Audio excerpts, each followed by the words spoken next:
UPSC PT के according परवाल भीतियाँ काफ़ी important topic है। देखो परवाल भीतियाँ, इनके बारे में कुछ लोग फैक्ट देखते हैं जो यूपीएससी पीटी में पूछ सकते हैं। जैसे इनको समुद्र का वर्षावन कहते हैं। समुद्र का वर्षावन क्यों कहते हैं? क्योंकि यहाँ पर सर्वाधिक जैव विविधता पाई जाती है। देखो जो परवाल भीतियाँ होती हैं ना, जो टोटल समुद्र के 0.1% क्षेत्र पर भी पाई जाती हैं, लेकिन इनमें जो जैव विविधता पाई जाती है ये पूरे समुद्र की 25% जैव विविधता पाई जाती है। तो ध्यान रखना, 3 फैक्ट हो गए। समुद्र का वर्षावन कहते हैं, टोटल समुद्र के 0.1 क्षेत्र पर पाए जाते हैं, और जैव विविधता 25% जैव विविधता पाई जाती है। एक जो सबसे इम्पोर्टेंट है, चौथा फैक्ट, ये जितना टोटल CO2 है ना, उनका 30% ये अकेले संग्रहण करते हैं। CO2 का संग्रहण 30%, जो ग्लोबल वार्मिंग के लिए ये काफ़ी इम्पोर्टेंट है परवाल भीतियाँ। इस कारण इनका संरक्षण करना इम्पोर्टेंट है। तो संरक्षण के लिए क्या क्या उपाय किए जा रहे हैं और परवाल भीतियों के लिए कौन सी भौगोलिक दिशाएं चाहिए, तो वो इस टॉपिक में अपन क्लियर करते हैं। देखो संरक्षण तब करेंगे जब अपने को पता होगा कि इनको खतरा किस चीज़ से और कौन सी भौगोलिक परिस्थितियों में ये रह सकते हैं। तो पहले बात करते हैं जो परवाल पोलिप होता है ना, जो परवाल ये जीव, इसका नाम क्या है? परवाल पोलिप्स। ये आपस में मिलकर क्या करते हैं? अपना घर बनाते हैं। किसका घर बनाते हैं? चूने का घर, चूना कैल्शियम कार्बोनेट का घर बनाते हैं, जिनके अंदर ये रहते हैं। ये जो परवाल पोलिप्स होते हैं, ये जो जुजिंथला शैवाल के साथ है, परवाल पोलिप्स प्लस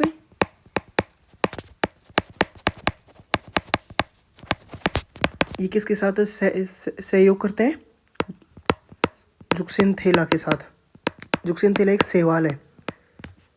ये दोनों आपस में मिलकर ही अपना जीवन यापन कर सकते हैं। जुक्सेनथेला को एक घर चाहिए होता है और परवाल पोलिप को भोजन चाहिए होता है। इसको भोजन कहाँ से मिलेगा? शैवाल से भोजन मिलेगा। और इसको घर कौन देता है? परवाल भीतियाँ इसको घर देती है। तो परवाल क्या है? ये तो जीव हो गया, इनका सहयोग किस, और ये संरक्षित घर देता है, और जो जुजेंथला होता है, शैवाल होता है, उसको CO2 देता है, घर और CO2 देता है। इस कारण ये शैवाल इसके पास जाके रहता है। ये शैवाल को क्या देगा?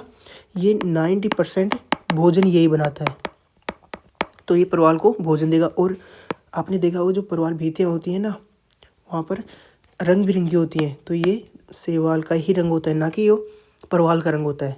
तो शैवाल का रंग होता है। यदि अब आप खुद बताओ, 90% भोजन इसको कहाँ से मिल रहा है? शैवाल से। यदि शैवाल परवाल भीति को छोड़ के चला जाएगा तो परवाल भीतियाँ तो नष्ट हो जाएगी ना, ये जीव नष्ट हो जाएगा, क्योंकि इसको भोजन नहीं मिलेगा। तो जब इनकी साझेदारी, ये जो साझेदारी हो रही है ना, कि एक जना घर देगा, दूसरा भोजन देगा, तो यदि ये साझेदारी समाप्त हो जाए तो उसको क्या बोलते हैं अपन? परवाल विरंजन, क्योंकि परवाल अब नष्ट होना शुरू हो गए। विरंजन, परवाल विरंजन काफ़ी इम्पोर्टेंट है, क्योंकि अभी जो अल नीनो की दशा आई थी 2023 के अंदर, उसके कारण जो अपना लक्षद्वीप है उसके 84% परवाल नष्ट हो गए थे। तो देखो एक बार परवाल विरंजन देख लेते हैं पहले। तो परवाल विरंजन क्यों होगा? मतलब ये जो परवाल है अपने घर से इसको जुक्सेनथेला को क्यों निकालेगा? उसका कारण है कि यदि परवाल पर किसी प्रकार का संकट आने लग गया, उसको लगेगा कि हाँ मेरे पर संकट आ रहा है, तो पहले वो खुद की रक्षा करेगा। तो संकट किस कारण आ सकता है? तापमान के कारण। यदि तापमान में वृद्धि हो जाए, क्योंकि भौगोलिक दशाएं जो होती है तापमान के अनुसार निर्धारित होती है। इसकी प्रदूषण हो गया, अभी मैं बताऊँगा कि प्रदूषण के कारण इसको तनाव क्यों आएगा। दूसरा तलछट, ये सभी वो भौगोलिक दशाएं हैं जिससे परवाल भीतियाँ प्रभावित होती हैं। लवणता, यदि इन सब में वृद्धि हो जाए तो परवाल को लगता है कि मेरे पर संकट आ रहा है, और वो अपने सहजीवी को, जुक्सेनथेला को, शैवाल को अपने से घर से निकाल देता है। जैसे वो घर से निकाल देगा तो परवाल को भोजन नहीं मिलेगा, उनको रंग नहीं मिलेगा, क्योंकि रंग तो शैवाल से मिल रहा था, तो ये नष्ट होना शुरू हो जाता है। यदि ये जो भौगोलिक दशाएं बन रही हैं, तनावपूर्ण भौगोलिक दशाएं बन रही हैं, ये कुछ समय के लिए रहेंगी, तो परवाल वापस थोड़े समय बाद जैसे सामान्य दशा हो जाएंगी शैवाल को वापस बुला लेगा। लेकिन यदि ये लंबे समय तक हो जाएंगी तो परवाल नष्ट होना शुरू हो जाएगा। और ये दशा कब हुई थी? तभी 2023-24 में अल नीनो की घटना आई थी ना, अल नीनो हुआ था। अल नीनो ये मैंने जियोग्राफी में पढ़ा दिया है, अल नीनो क्या होता है। इसके कारण जो अपना लक्षद्वीप है इसके 84% परवाल नष्ट हो गए थे। और जो दूसरा अपने भारत में और कहाँ पाए जाते हैं परवाल? मन्नार की खाड़ी। तो मन्नार की खाड़ी के 27% परवाल नष्ट हो गए थे। तो समझ में आया परवाल वितिया क्या, ये परवाल विरंजन क्या होता है। अब बात करते हैं ये जो भौगोलिक दशाएं थी ना, ये किस प्रकार प्रभावित होती है और कितनी भौगोलिक दशाएं चाहिए होती है इसको परवाल को। तो बात करते हैं इसकी भौगोलिक दशाओं की। भौगोलिक दशाएं, देखो भौगोलिक दशाएं अनिवार्य रूप से पोलिप के लिए नहीं है, बल्कि ये सहजीवी जो अपना शैवाल था ना जुक्सिनथिला, उसकी ज़रूरतों को ध्यान में रखती है। तो देखो कौन कौन सी भौगोलिक, देखो इसको जल ही चाहिए। सबसे पहले ये कहाँ रहता है? जल में रहता है। तो जल कौन सा होना चाहिए? गर्म जल होना चाहिए। कितने डिग्री तक का होना चाहिए? 23 डिग्री से लेके 29 डिग्री सेल्सियस तक। जब अपन महासागरों के तापमान की बात कर रहे थे, महासागरों के जल के तापमान की बात कर रहे थे, तब मैंने बताया था कि 27 डिग्री यानी 23 डिग्री से लेकर 29 डिग्री का तापमान कहाँ पर पाया जाएगा? ये पाया जाएगा उष्ण कटिबंधीय क्षेत्रों में। तो पहली शर्त क्या हो गई? गर्म जल होना चाहिए।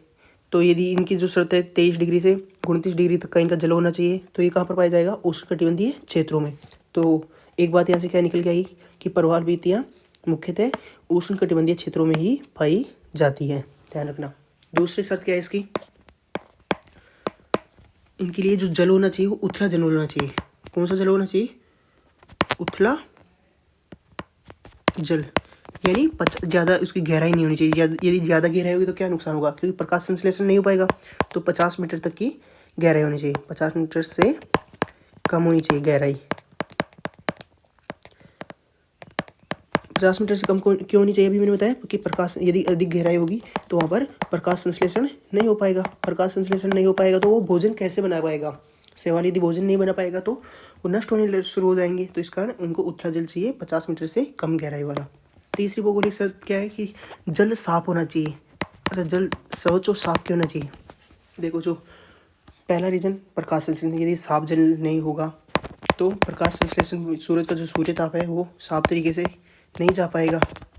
यदि प्रकाश संश्लेषण नहीं मिलेगा तो भोजन नहीं बना पाएंगे। तो साफ जल होना चाहिए। और दूसरा, एक तो प्रकाश संश्लेषण होगा, दूसरा कारण क्या होगा? जो पोलिप अपना जीव है, यदि जल ही गंदा होगा तो उसका जो मुंह बंद हो जाएगा मिट्टी के कारण। यदि जल में मिट्टी मौजूद है तो मिट्टी के कारण जो परवाल है उसका जो जीव है, पोलिप जीव, उसका जो मुंह होगा वो मिट्टी से बंद हो जाएगा। तो वो भोजन वगैरह प्राप्त नहीं कर पाएगा, वो नष्ट होने शुरू हो जाएंगे। इस कारण इनके लिए स्वच्छ जल होना चाहिए। और लवणता भी स्थिर होनी चाहिए। इनके लिए लवणता का कितना होना चाहिए? लवणता एक तो स्थिर होनी चाहिए और 30 से 32 डिग्री तक 32 ग्राम प्रति 1000 ग्राम तक ही होनी चाहिए। अच्छा, मैंने आपको बताया था कि लवणता को प्रतिशत में नहीं नापते, इसको प्रति 1000 ग्राम में नापते हैं। क्यों नापते हैं ये मैंने बता दिया था कि 1 किलो जल के में कितनी लवणता मौजूद है, कितने ग्राम लवणता मौजूद है, इसके कारण इसको 1000 ग्राम में नापते हैं और वो प्रति 1000 ग्राम में होता है। अब बात करते हैं अपन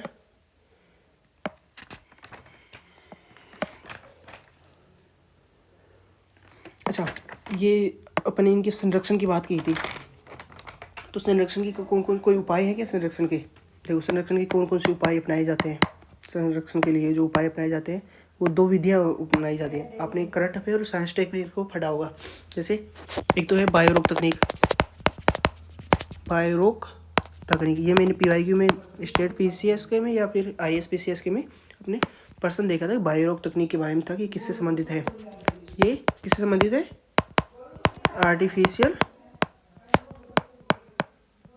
और बायोरोक तकनीक और आर्टिफिशियल रीप किससे संबंधित है? ये परवाल से संबंधित है। पर्सन में ये पूछा गया था कि बायोरोक तकनीक किससे संबंधित है। देखो आर्टिफिशियल रीप क्या होती है? देखो जो परवाल होता है ये एक जीव हो गया, ये कहाँ पर निवास करना चाहेगा? ये निवास करना चाहेगा उस क्षेत्र पर जहाँ पर इसके पूर्वज रह रहे हों, या ऐसा कि हाँ यहाँ पर अपने अपने ही जैसे और भी घर हैं, तो वो उस जगह पर अपना नया के निवास बनाएगा। तो आर्टिफिशियल रीफ तैयार कर देते हैं, तो अपन कृत्रिम रूप से इनका घर बना देते हैं, ताकि जीव है उसको लगेगा कि हाँ यहाँ तो मेरे या तो कोई पूर्वज रह रहा था या कोई अन्य दूसरे परिवार रह रहे थे, वो ये सोचकर यहाँ पर निवास करने लग जाएगा। तो इसलिए आर्टिफिशियल रीफ का उपयोग करके अपन जो प्राकृतिक जो परिवार हैं उनको घर बना के देते हैं, ताकि वो अपनी कॉलोनी यहाँ पर बसा सके। तो समझ में आया आर्टिफिशियल रीफ उपाय किस तरह से काम करा इनके संरक्षण के लिए। अच्छा, भारत में कौन कौन सी जगह पर पाए जाते हैं परिवार?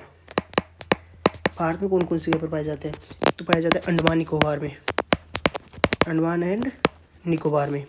दूसरा लक्षद्वीप, अभी मैंने बात किया था कि जो अल-नीनो की स्थिति आई थी उसके कारण लक्षद्वीप के 84% परिवार नष्ट हो गए थे लक्षद्वीप समूह। मन्नार की खाड़ी में, मन्नार की खाड़ी में अल-नीनो के कारण कितने प्रतिशत परिवार नष्ट हुए थे बताओ? 27% मन्नार की खाड़ी।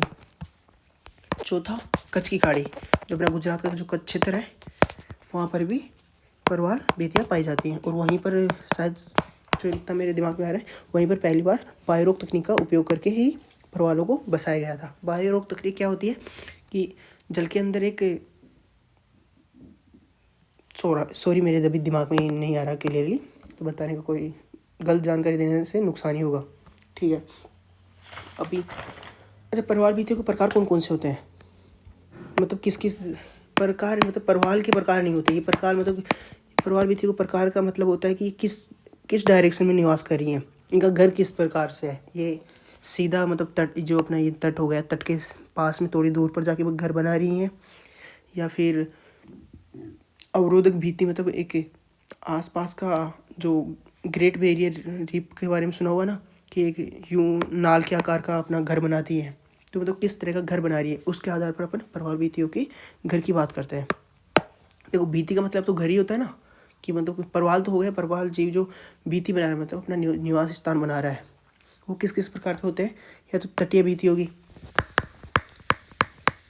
तटीय भित्ति। तटीय भित्ति की क्या विशेषता है? ये तो छोटा है या उठा हुआ लेगून होता है ना, वहाँ पर बनाते हैं। और भारत में इसका एग्जाम्पल क्या है? मन्नार की खाड़ी की जो परवाल हैं वो तटीय भित्ति के हैं, और दूसरा कच्छ की खाड़ी के, कच्छ की खाड़ी के मतलब उथले हुए जल के अंदर बनाते हैं। दूसरा अवरोधक भित्ति बोलते हैं, अवरोधक भित्ति। ये चौड़े और गहरे लेगून वाली भित्तियाँ होती हैं और तट से अलग करती हैं इनको। यानी वो जो इसका जो एग्जांपल देखिए, जो ऑस्ट्रेलिया का जो पास में जो ग्रेट बैरियर रीफ है ना, बैरियर रीफ, इसका तटीय भित्ति का या अवरोधक भित्ति का बेस्ट एग्जांपल है। एक जो आपने एटोल का बारे में सुना होगा, एटोल, ये क्या होता है? ये वलय या घोड़े की जो नाल का आकार होता है ना, घोड़े की नाल किस प्रकार की होता है? यूं आकार की होती है, उस आकार में अपने घर बनाते हैं। इनको केंद्रीय लेगून बोलते हैं। लेगून के भीतर भूमि नहीं होती, ध्यान रखना, मतलब चारों तरफ हो गया और बीच में जल होता है, तो इसको एटोल बोलते हैं। एग्जाम्पल इसका क्या है? लक्षद्वीप, भारत में जो लक्षद्वीप है, और जो मालदीव के जो परवाल भित्तियाँ उनको मालदीव के एटोल बोलते हैं, मालदीव के एटोल। तो परवाल भित्तियों वाला टॉपिक अपना कंप्लीट हो गया। अच्छा, इसके संरक्षण के लिए कौन कौन से उपाय तो देख लिए, तो कुछ संस्थाएं वगैरह बनी हुई हैं कि इनके संरक्षण के लिए? जो संरक्षण होता है इसके लिए क्या कौन कौन सी संस्था बनी हुई है? देखो, वैश्विक स्तर पर बात करें, वैश्विक स्तर पर बात करें तो international coral reef initiative ICRI बनी हुई है। और जो अपना G20 है ना, G20 ने coral research and development platform बनाया है। कौन सा? Coral research and development platform. ये किसकी पहल के द्वारा है? ये G20 की पहल के द्वारा है। और भारत में भी क्या, भारत ने अपनी तरफ से कोई विशेष कानून या कुछ बनाया है क्या, ताकि इनके संरक्षण के लिए?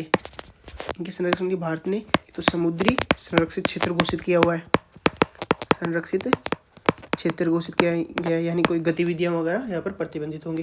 और मैंने आपको CRZ के बारे में बताया था लास्ट टॉपिक में, जब अपन मैंग्रोव की बात करें तो इनको परवाल भित्ति वाले क्षेत्रों को CRZ 1 में रखा गया है। तो आज अपन ने क्या क्या देखा है प्रवाल भित्तियों के बारे में कि प्रवाल भित्तियों के लिए भौगोलिक दशाएं कौन सी होती है। देखो प्रवाल भित्ति यूपीएससी पीटी के लिए इंपॉर्टेंट है। 0.1 क्षेत्र पर पाए जाते हैं टोटल समुद्र का, लेकिन उसमें जैव विविधता 25% पाई जाती है। CO2 का 30% CO2 का ये संग्रहण करते हैं, यानी ग्लोबल वार्मिंग में कम करने में इनका महत्वपूर्ण रोल है। प्रवाल जीव किसके साथ सहयोगी करता है, जुक्सेंथेला के साथ। जुक्सेंथेला इसको भोजन और जीवंत रंग देता है, प्रवाल शैवाल को संरक्षित घर और CO2 देता है। ये साझेदारी समाप्त होगी तो उसको प्रवाल विरंजन बोलते हैं। प्रवाल विरंजन काफ़ी इंपॉर्टेंट है, ध्यान रखना। इसके लिए भौगोलिक दशाएं भी इंपॉर्टेंट है, पीटी के लिए इंपॉर्टेंट है। तो भौगोलिक दशाएं कौन कौन सी होनी चाहिए, गर्म जल होना चाहिए, कितना 23 डिग्री से 29 डिग्री के कारण। तो 23 डिग्री से 29 डिग्री जल कहाँ पर पाया जाएगा, उष्णकटिबंधीय क्षेत्रों में। तो इससे क्या निकल के आया कि प्रवाल भित्तियाँ मुख्यतः उष्णकटिबंधीय क्षेत्रों में पाई जाती हैं। उथला जल होना चाहिए, यानी 50 मीटर से गहराई से कम होना चाहिए। क्यों होना चाहिए कि 50 मीटर से अधिक गहराई होगी तो प्रकाश संश्लेषण के द्वारा वो अपना भोजन नहीं पका पाएंगे, क्योंकि वहाँ पर नीचे गहराई में प्रकाश संश्लेषण कम प्राप्त होगा। स्वच्छ और साफ जल होना चाहिए। स्वच्छ क्यों होना चाहिए और साफ क्यों होना चाहिए, क्योंकि प्रकाश संश्लेषण होना चाहिए। प्रकाश संश्लेषण कब होगा, जब साफ जल होगा, क्योंकि यदि गंदा जल होगा तो प्रकाश संश्लेषण मतलब सूरज की किरणें नहीं जा पाएंगी। और दूसरा, यदि गंदा जल होगा, जल में मिट्टी होगी, तो जो पोलिप होगा उसका मुंह होगा वो मिट्टी से बंद हो जाएगा, तो वो भोजन प्राप्त नहीं कर पाएगा और मर जाएगा।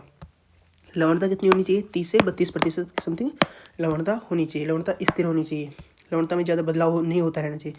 इनको किस किस तरीके से वापस पुनर्जन्म कर सकते हैं, उपाय कर सकते हैं, बायोरोग तकनीक और आर्टिफिशियल ड्रिप। आर्टिफिशियल ड्रिप क्या होती है, मैंने आपको अभी समझाया कि अपन कृत्रिम रूप से इनका घर का निर्माण करते हैं। भारत में कहाँ कहाँ पाए जाते हैं, अंडमान निकोबार, लक्षद्वीप, मन्नार की खाड़ी और कच्छ की प्रवाल भित्तियाँ, मतलब जो भित्तियाँ होती हैं, मतलब इनके घर की आकृति वगैरह वो किस प्रकार की होती है, तटीय भित्ति होती है, अवरोधक भित्ति होती है, या एटोल। एटोल कहाँ पाई जाती है, अपने लक्षद्वीप में और मालदीव के एटोल। संरक्षण के लिए कौन कौन सी संस्था है, देखो वैश्विक स्तर पर ICRI international coral reef initiative, और G20 ने जो संस्था बनाई थी वो कौन सी है, coral research and development platform. Bharat में कौन सी संस्था बनी हुई है, एक तो जो प्रवाल भित्तियों का जो क्षेत्र होता है उसको समुद्री संरक्षण क्षेत्र घोषित कर दिया जाता है, और एक CRZ1 में आता है। मैंने मैंग्रोव वाले टॉपिक में बताया था CRZ क्या होता है, और यदि CRZ1 में शामिल है तो यानी इसका संरक्षण क्षेत्र गतिविधियाँ प्रतिबंधित है, गतिविधियाँ यहाँ पर प्रतिबंधित है। तो अपना ये टॉपिक कंप्लीट हुआ है। अपन नेक्स्ट देखेंगे जैव विविधता के बारे में। अगला अपना चैप्टर होगा जैव विविधता। UPSC PT में 100% यहाँ से कोई ऐसा टॉपिक जहाँ से पर्सन पूछा ही जाएगा वो होता है जैव विविधता वाला टॉपिक। यहाँ से 1 या 2% पूछे ही जाते हैं, या उससे अधिक भी पूछे जा सकते हैं। तो ठीक है, बाय बाय।